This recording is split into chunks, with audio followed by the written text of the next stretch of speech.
Muito bem, pessoal, estamos aqui para mais uma edição do Switch TV Show, seu programa diário sobre NBA aqui no YouTube. Quem fala com vocês é o Luiz Fernando, um grande prazer ter a sua audiência, muito bom poder começar essa semana tendo você aqui, tendo a sua companhia, sempre um prazer. Até você que pegou para me sacanear ontem, né? Porque eu vou te falar um negócio. O que eu recebi de mensagem de torcedor do Lakers me sacaneando foi brincadeira. Foi brincadeira. Na moral, vocês realmente são fodas quando o assunto é sacanear o titio aqui. Puta que pariu, nossa senhora. Mas tudo bem, né? É do jogo, né? É do jogo, o que eu vou falar? Meu time foi atropelado. Vou falar o quê? Vou falar nada, pô. Vou, né? Galho dentro, fica de boa e escuta, porque não tem o que falar. Né? Se você entrar ali nos comentários da análise que eu fiz do jogo, pô, o meu nome aparece mais do que o nome do Lakers, do que o nome do Thunder. Parece que eu que perdi o jogo.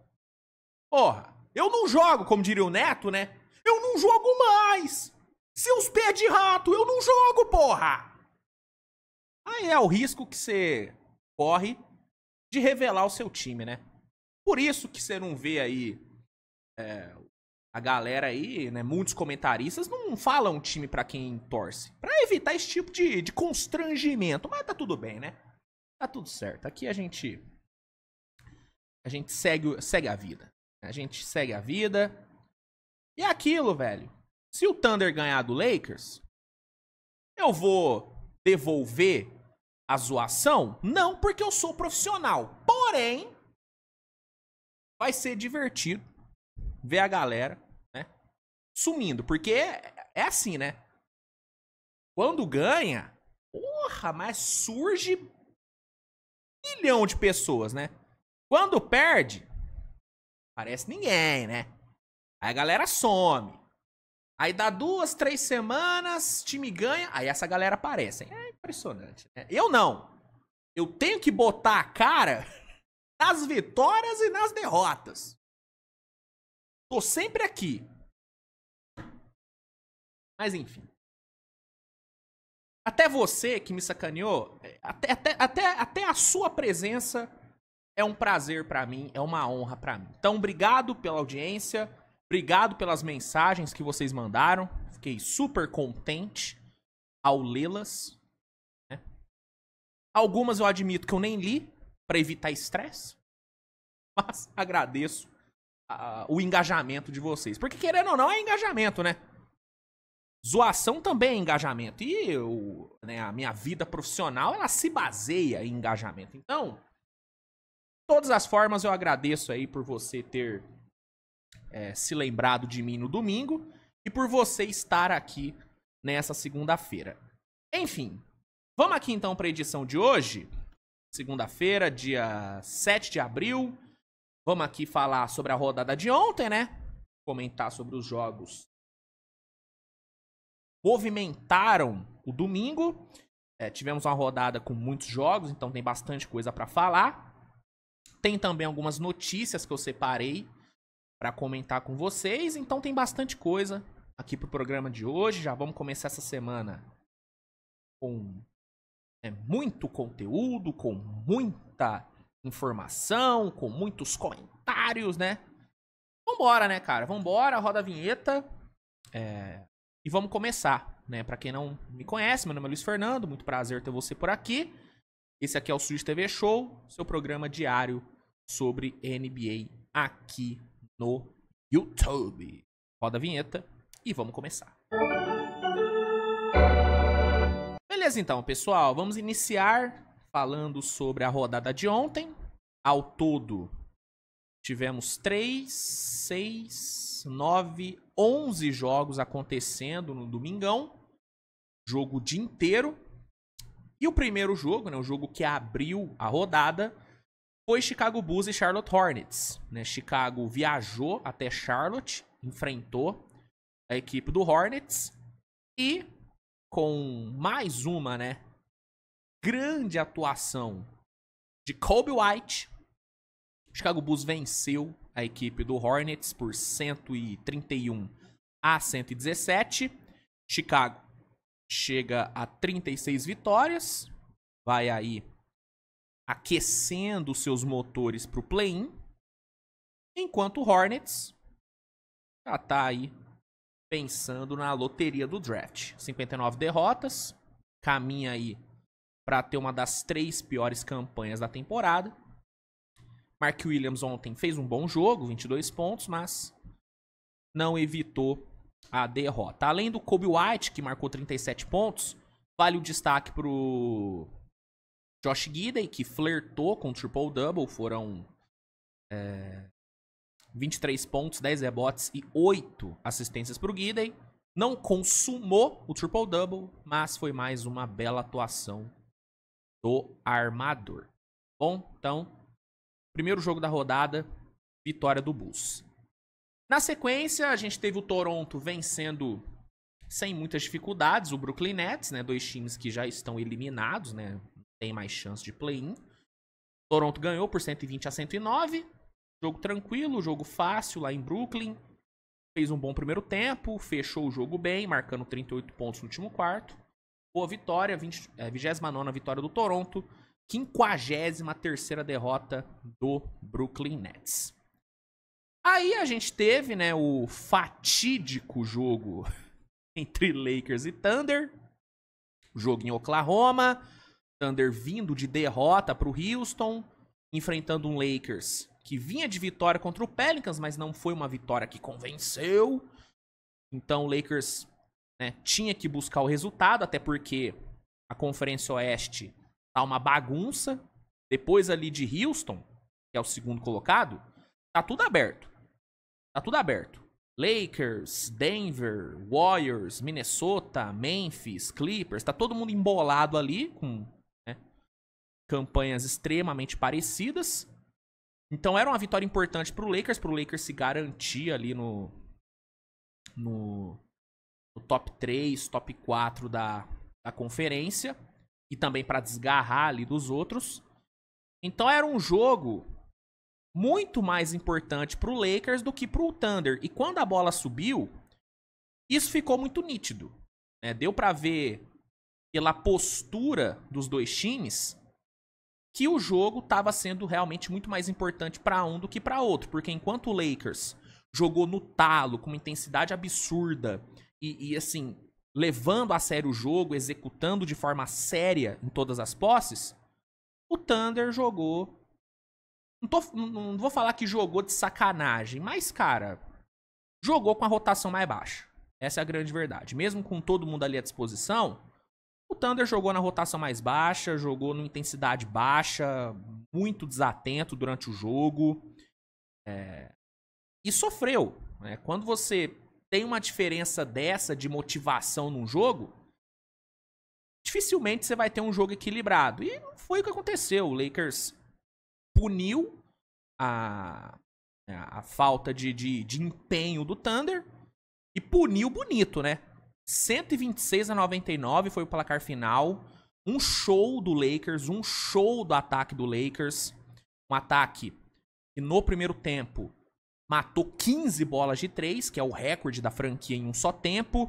Um ataque que teve uma eficiência absurda do começo ao fim do jogo. Teve um Luka fazendo o que quis com a defesa do Thunder. Fez o que quis, cara. Eu até peguei aqui pra reagir com vocês aqui a alguns dos principais lances do Luka no jogo. E você vê, cara, a facilidade com que ele destruiu a defesa do Thunder, que entrou no jogo de ontem como a melhor da NBA. Depois do jogo de ontem, da sapecada, o Thunder agora é o segundo em pontos cedidos, né, atrás do Magic. Mas ainda assim, é uma defesa, pra mim, é a melhor da temporada, uma defesa de elite. Só que ontem não se portou como uma defesa de elite. Mas, sinceramente, cara, o Luka, ele é tão bizarro que mesmo se o Thunder tivesse jogado numa intensidade altíssima, levando realmente o jogo do jeito que tinha que levar, um jogo importante contra um grande adversário, eu acho que mesmo assim o Luka teria destruído, porque o histórico dele contra o Thunder é muito bom, né? O Luka, ele gosta de jogar contra o Thunder, o que é, pra mim, muito difícil, né? Porque, pra quem não sabe, eu sou torcedor do Thunder, né? Acho que ficou nítido, né? E o Luka, ele é o meu jogador favorito, eu nunca escondi. Da mesma forma que eu nunca escondi que o Thunder é o meu time, eu nunca escondi que o Luka é o meu jogador favorito da NBA. Menino Luquita é o meu, né, o meu menino de ouro, é o meu Golden Boy. É o meu Golden Boy, o Luquita. Então, o meu jogador favorito ter esse vício em chutar a bunda do meu time é complicado pra mim lidar, né? Porque ao mesmo tempo que eu fico feliz por um bom jogo do nosso querido gordinho, que não tá mais tão gordinho assim, né? Pô, me deixa muito puto ver ele destruindo meu time, né? Porque acima de eu ser fã do Luka, eu sou torcedor do Tandão. Então, é sempre um sentimento agridoce, né? Quando eu vejo o Luka enfrentando o Thunder. Mas ontem não teve agridoce que nada. Ontem foi só amargura, fiquei puto. Porque assim, o Thunder não viu bola, essa é a real. Não viu bola e não achou o Luka em nenhum momento. E aqui, vamos aqui reagir aqui a alguns momentos. Inclusive, vou falar um negócio. O torcedor do Thunder não vai chegar lá, né? Mas assim. Não provoca o Luka, não. Ontem tinha uns malucos vestidos de tijolo, né? Tipo, querendo provocar o Luka, né? Falando que ele é tijolada e tal, ia tijolar. Não fica provocando o Luka, não, tá ligado? Não tem por que fazer isso. Não tem por quê. Não dá mais munição pro Luka. Deixa o cara. Deixa o cara quieto jogar. Porque ele, sem ser provocado, ele já bate no Thunder. Ele sendo provocado, então, aí ele destrói ainda mais. Então, dica aí pros próximos jogos entre Thunder e Lakers, não provoca o Luka não, fica de boa. Fica de boa, xingar, beleza. Mas não, tem por que botar mais lenha na fogueira, né? Porque aí ele faz o que fez. Ó. Aqui ele tá olhando pro cara que tava provocando ele. Pra quê? Olha aqui, mano. Na hora que eu vi esse olhar, pô, falei, fudeu. Já tava tudo fudido. Aqui fudeu ainda mais. Ó, aqui a gente já vê o Luka fazendo o que ele mais gosta, né? Que é caçar mismatch com bigs. Conseguiu. Ele ama esse tipo de situação. Ama. E mesmo o Hartenstein sendo muito bom defensor, não tem como, cara. Nessa região, no mano a mano, o Luka, ele acaba com qualquer big. Qualquer big que cai com o Luka aqui no perímetro, ele tá numa situação desfavorável. E aí o Luka, né, fez o que faz de melhor. De novo, mismatch com o big no perímetro. Destrói.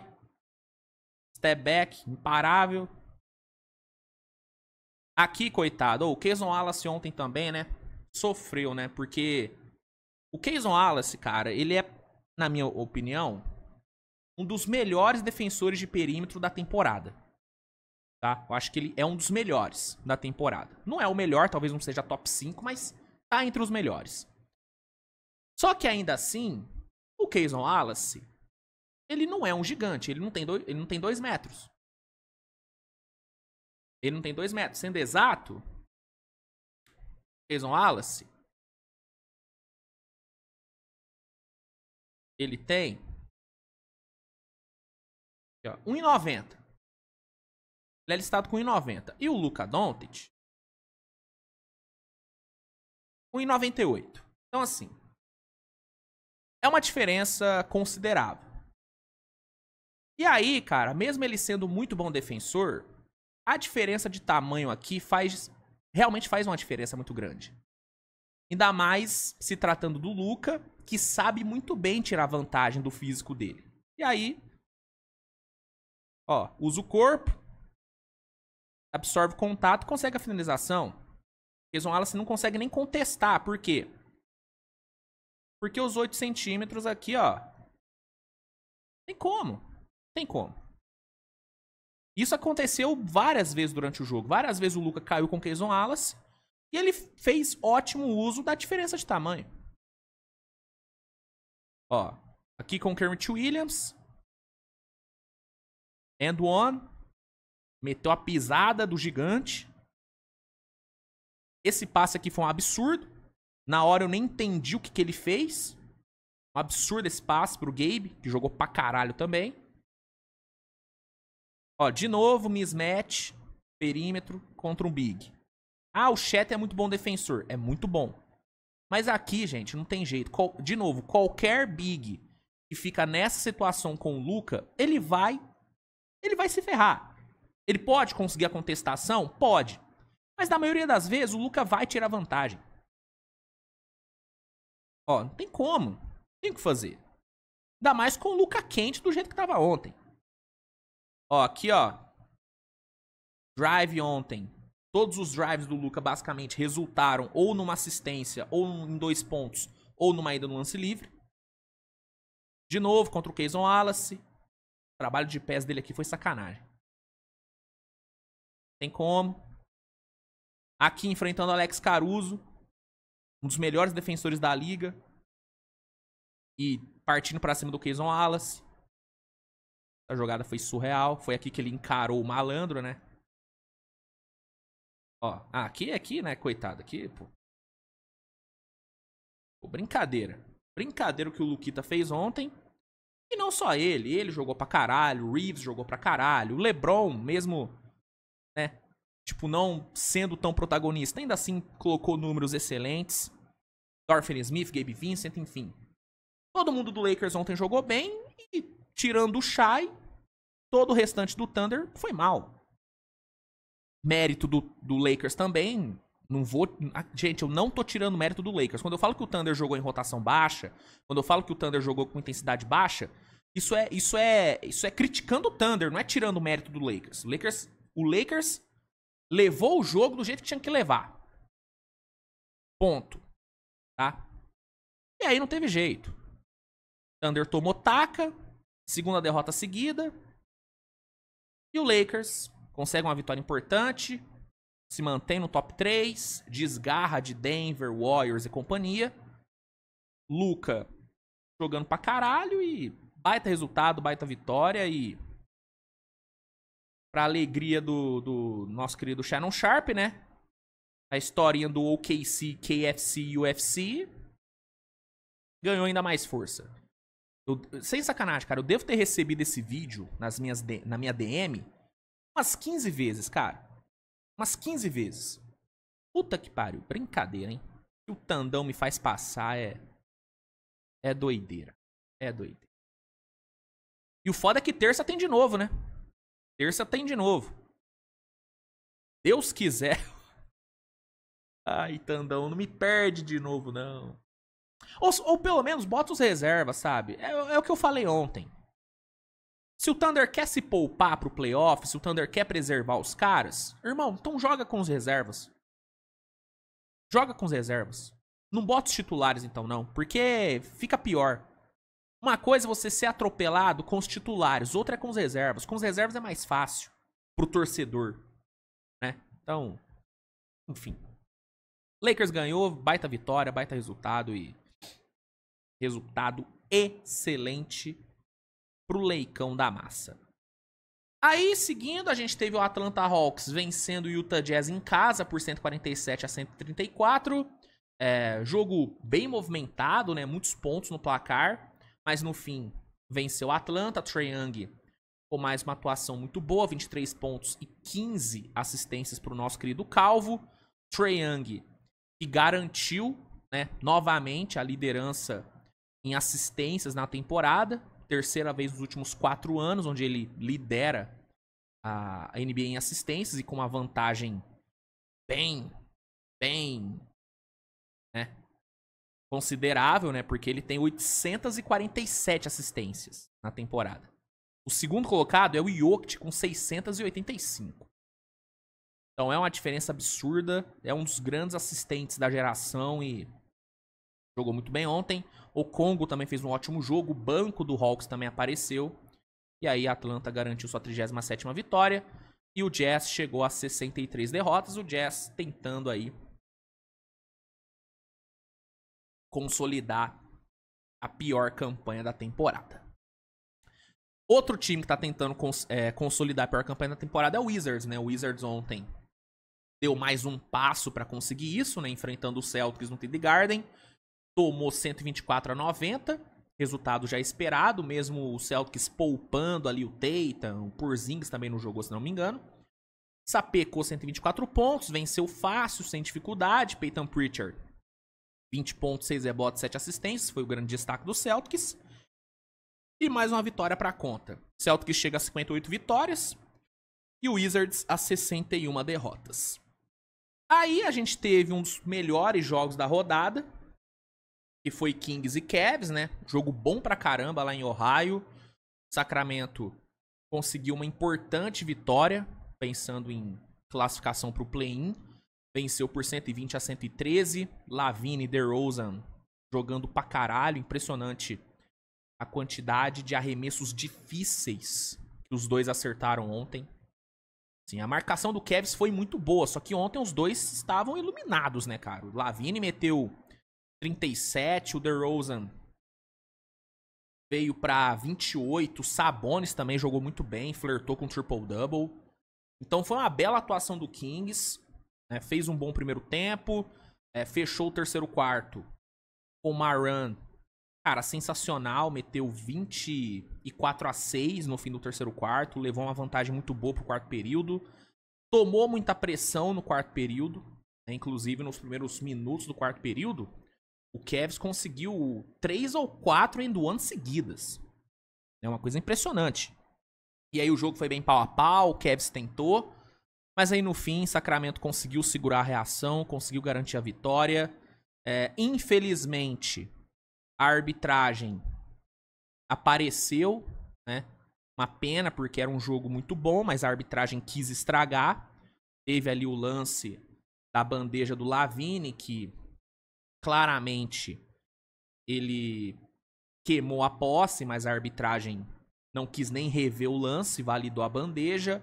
Aí teve o lance ali da pisada na linha do Donovan Mitchell, que também gerou muita discussão, gerou muita polêmica. Então, infelizmente, o jogo ele foi estragado pela arbitragem, mas ainda assim, com erros ou não, o Kings conseguiu o resultado, conseguiu uma vitória importante. Basicamente, garante a sua ida para o play-in, até por conta de mais uma derrota do Phoenix, né? Daqui a pouco falo sobre. Então, resultado importante, baita vitória. 38ª vitória do Kings, 16ª derrota do Cavaliers, que, repito, foi sim prejudicado pela arbitragem. Mas, de novo, não é algo que, na minha visão, diminui o tamanho da vitória do Kings. Ainda assim, foi um baita jogo do Lavine, um baita jogo do DeRozan e uma baita vitória de Sacramento, com erros ou não da arbitragem, tá? Blazers venceu o Spurs por 120-109. Vitória fácil, assim, do Blazers. 35ª vitória na temporada, 46ª derrota do Spurs. Toumani Camara jogando muito bem, 23 pontos e 10 rebotes. Gosto muito do Toumani Camara. E mais uma vitória pro Blazers, que sonha ainda com play-in, mas eu acho que meio que não vai conseguir.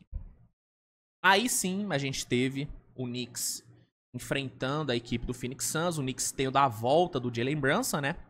Uma volta importante.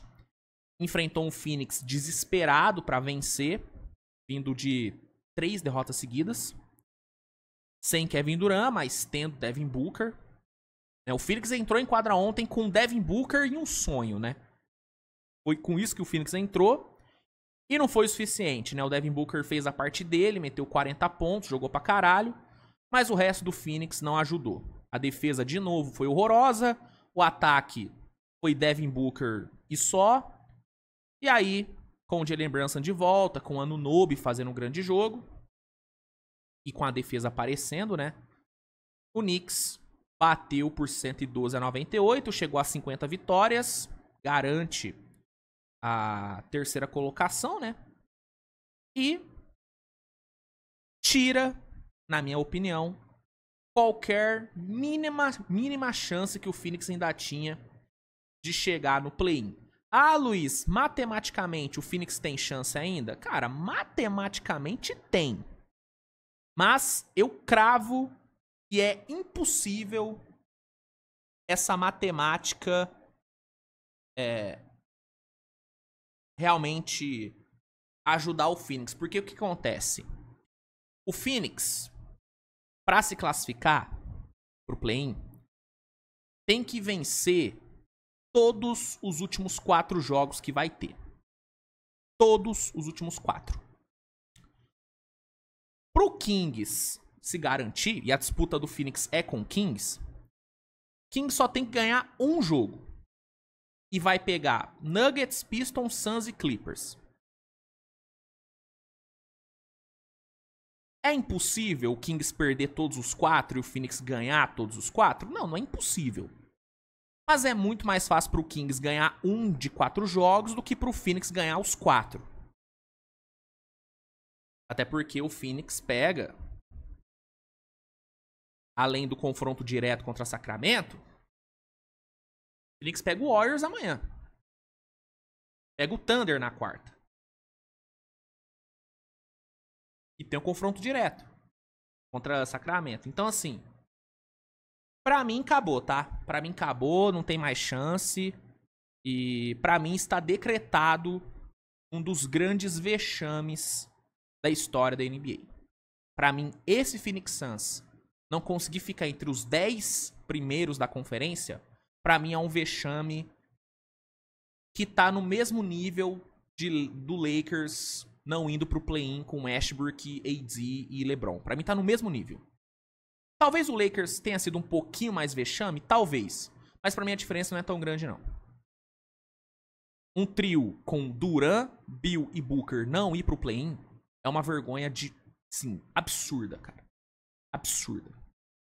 Então, sim, pra mim o Phoenix está já fora do play-in. Eu duvido que o Phoenix vai conseguir. Eu duvido. Se conseguir, vai ser um dos maiores milagres da história da NBA. E eu não acho que isso vai acontecer com o Phoenix Suns. Com todo respeito. Então, derrota de ontem, pra mim, sacramenta o vexame chamado Phoenix Suns. É isso. E pro Knicks, né? Garante a terceira colocação. Fecha a segunda temporada seguida com pelo menos 50 vitórias. A primeira vez no século que o Knicks consegue isso. Então, vitória importante pro Nicão. Aí a gente teve talvez até o melhor jogo da rodada, que foi Pacers e Nuggets, né, cara? Um puta jogo, jogo bom pra caramba, equilibrado, movimentado, e no fim foi vencido por Indiana, né? Mesmo jogando fora de casa, lá no Colorado, sem o Siakam, o Pacers venceu por 125-120. Indiana fez um jogo muito bom, assim, o jogo inteiro do Pacers foi muito bom.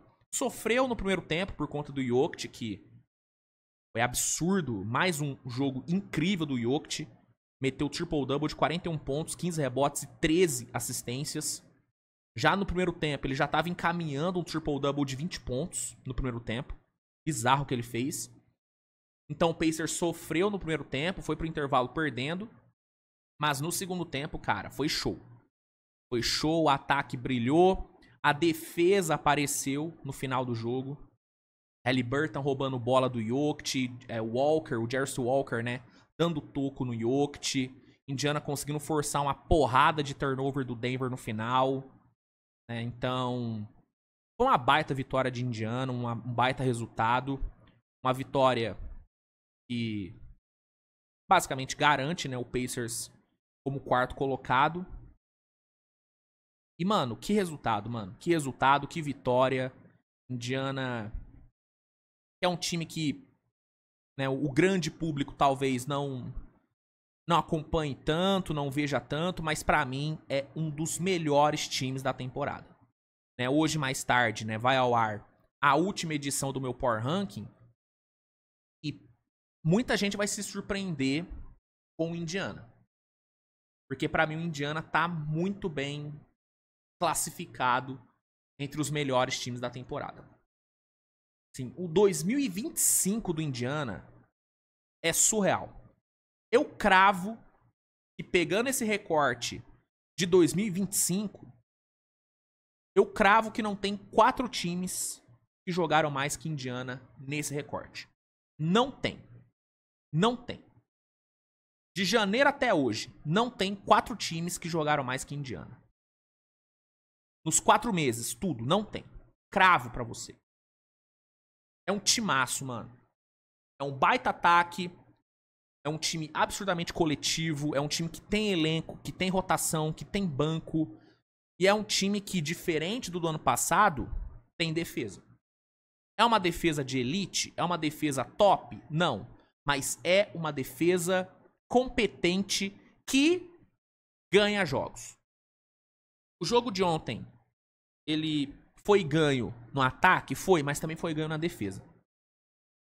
A defesa do Pacers ontem apareceu. Teve demérito do Denver? Teve demérito do Denver, sim. Mas muitos dos erros que o Denver cometeu no jogo foi por conta da defesa do Pacers. E ofensivamente o time é um show, né? É um show, é uma fluidez absurda, é um basquete muito legal de se ver. Ontem o Pacers foi muito eficiente atacando o Nikola Jokic, que sofreu na defesa. Então, é um timaço, é um time bom pra cacete. E mais uma ótima temporada, cara. Mais uma ótima temporada. E pra mim, o Pacers entra nesse playoff muito melhor do que entrou no playoff passado. Que, lembrando, foi finalista de conferência. Olho no Pacers, tá? Olho no Indiana Pacers. É a dica que eu dou pra vocês. Bom? E aí, né, cara, encerrando aqui o nosso... assim, partindo, né, pro encerramento do nosso resumo da rodada, a gente teve a Masterclass defensiva do Houston contra o Warriors. O Houston entregou ontem uma das grandes atuações defensivas da temporada. Pra mim, tá pau a pau com a performance do Lakers contra o Denver, naquele jogo onde o Jokic foi anulado. Pra mim, essas duas foram as melhores performances defensivas de times nessa temporada. Talvez a do Houston ontem seja até a melhor, porque foi realmente impressionante o que o Houston fez fora de casa contra o Golden State quente. Um Golden State embalado, com um Curry embalado, jogando em casa. Local onde o Houston não ganhava do Warriors há 5 anos. Houston foi lá e anulou o Stephen Curry. O Curry ontem foi anulado, cara. Aman Thompson, Dillon Brooks, os dois ontem, cara, destruíram. Eles fizeram um trabalho em cima do Curry que eu não me lembro da última vez que eu vi algo parecido. Porque não é que o Curry, ele... Beleza, o Curry tava na noite ruim, não tava acertando nada. Concordo, não era a noite dele. Mas, mesmo em noites ruins, o Curry, ele já conseguiu produzir. Ontem ele produziu nas assistências e tal, ele não foi um total nulo no jogo. Mas em termos de pontuação, o Curry ontem, ele não fez nada. O Curry marcou 3 pontos em 33 minutos de jogo.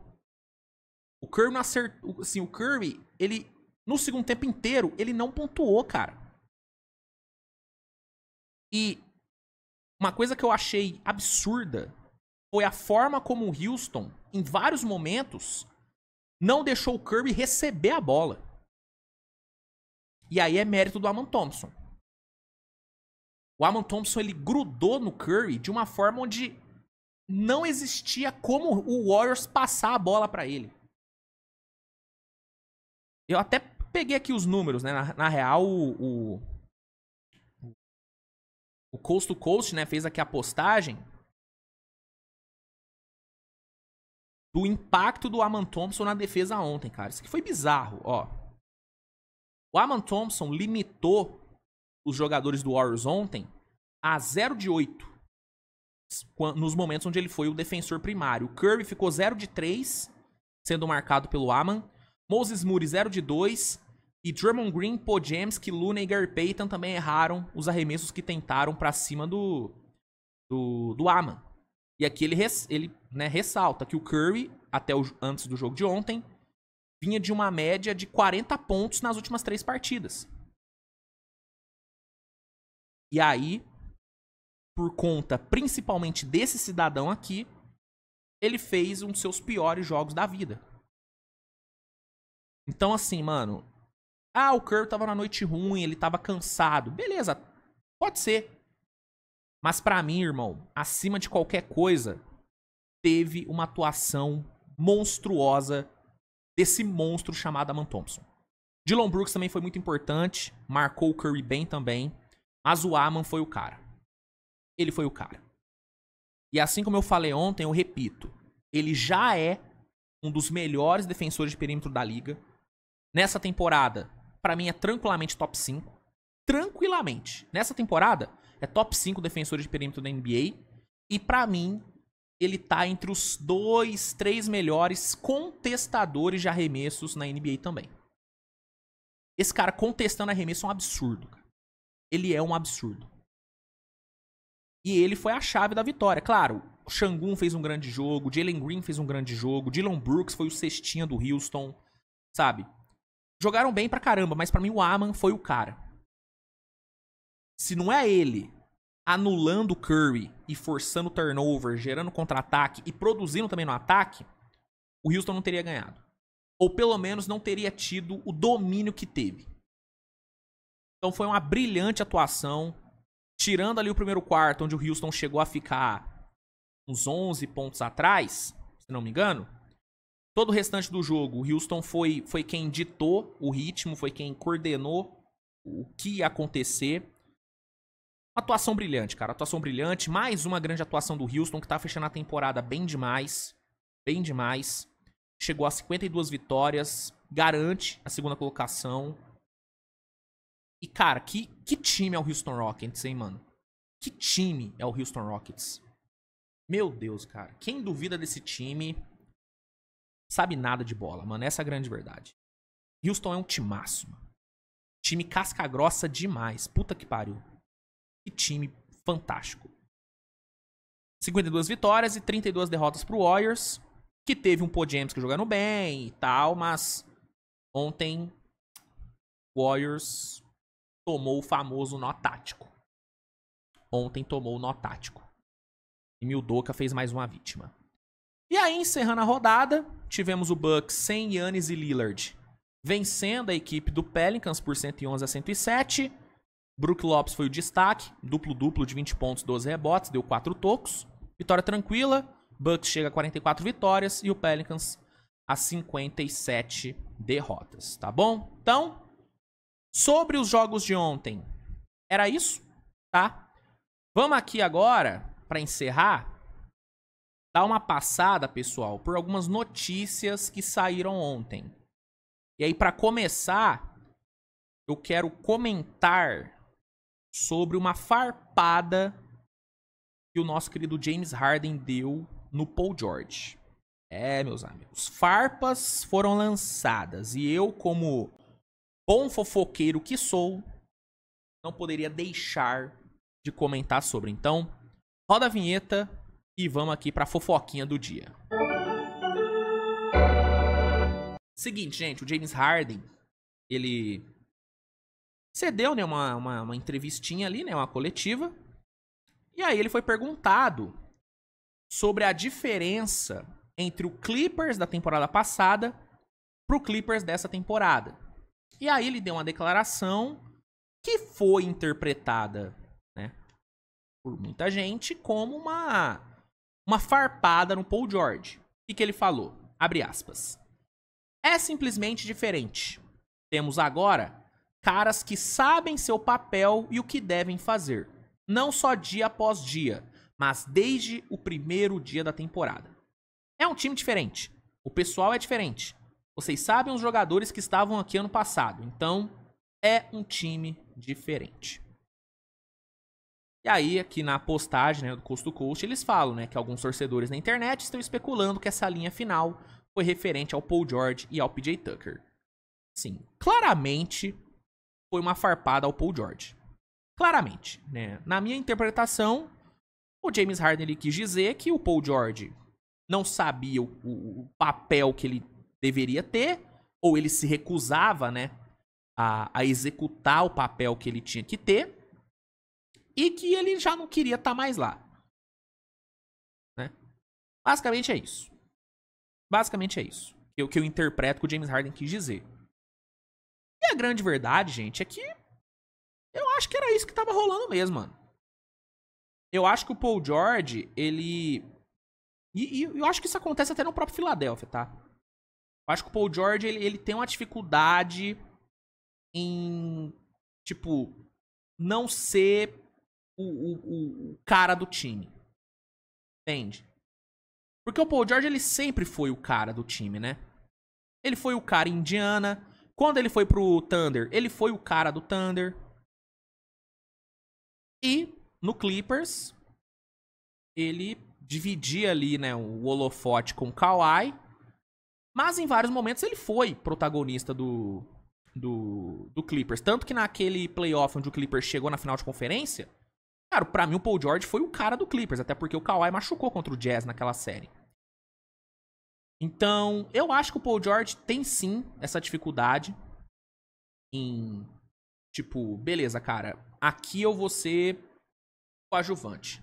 Vou fazer o trabalho sujo, eu vou estar disposto a fazer o trabalho sujo. Eu acho que o Paul George, ele não tinha essa disposição em Los Angeles. Em Filadélfia também acho que ele não teve nessa temporada. Apesar de que foi tudo uma bagunça em Filadélfia, né? Mas, enfim. E faz sentido, cara, né? O elenco do Clippers hoje é um elenco onde todo mundo sabe o que tem que fazer. Tipo, o time sabe que Harden e Kawhi são os caras. São os dois caras que vão resolver. E aí o resto do time joga pra eles. Se mata pra eles. Entende? Dão a vida na defesa pra eles. E aí o time tá funcionando. É uma das melhores defesas da temporada. É um dos melhores ataques quando Harden e Kawhi estão juntos. E o time vai pro playoff com chance de ir longe. Se ninguém machucar, o Clippers tem chance de ir longe.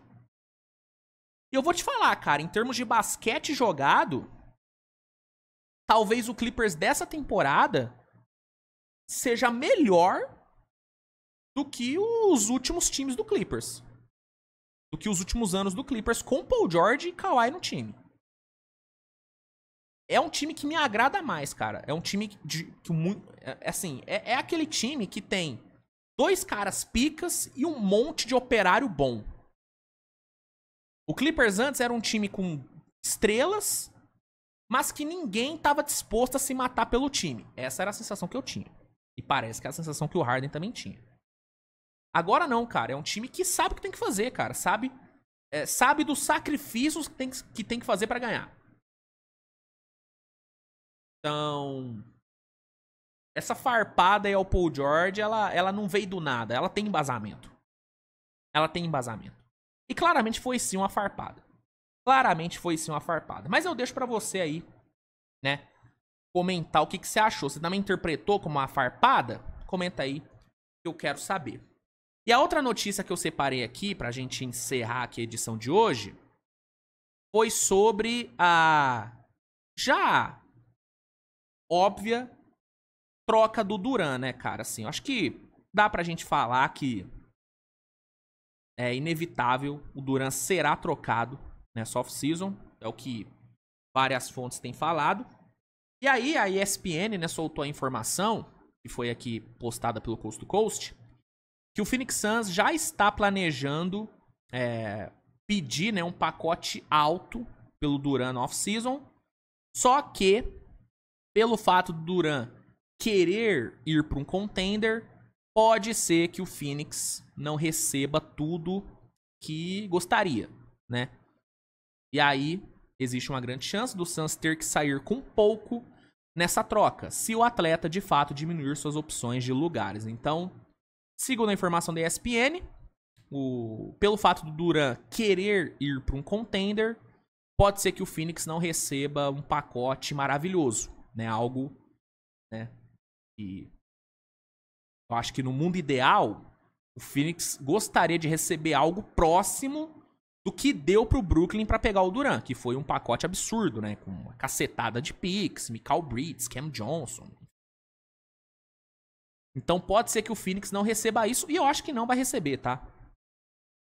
Eu acho que o Phoenix vai sim receber bons ativos, porque é o Kevin Durant, então ele naturalmente vai render bons ativos.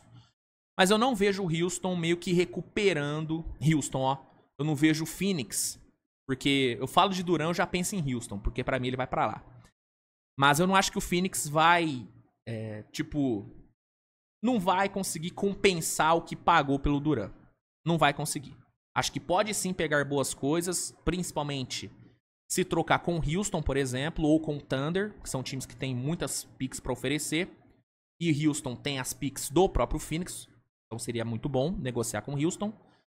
Então o Phoenix pode pegar coisas boas se negociar com esses times, mas não vai ser nem perto do que pagou pelo Durant. Então, querendo ou não, o Phoenix vai sair sim no prejuízo dessa troca. Não vai ter como.